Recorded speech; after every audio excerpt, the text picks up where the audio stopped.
Hey guys, Philip with Delco Trailers. Today we're going to look at our 20K equipment hauler. This thing comes standard as a gooseneck or bumper pull. Standard, this thing has 10-inch, 15-pound I-beam frame. It's got added additional 3x5 angle down the bottom for support. All our goosenecks come standard with the toolbox in between the risers, spare tire.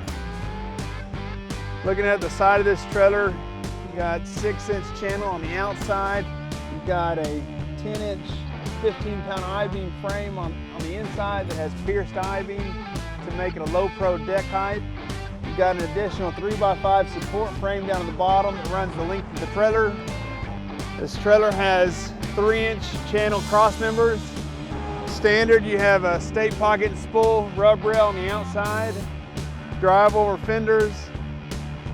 Standard, this trailer has two 10K torsion axles.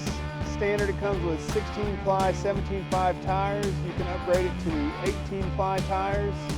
This trailer has slide-out ramps. Additional option, we do stand-up ramps, and these are our full deck flip-over ramps. Makes it real easy for unloading and unloading. If you're looking for a trailer that hauls skid steers, dozers, a heavy-duty tractor, this is the trailer for you. If you need any more information, please reach out to a dealer near you. Go to our website, search for the closest dealer. Thank you.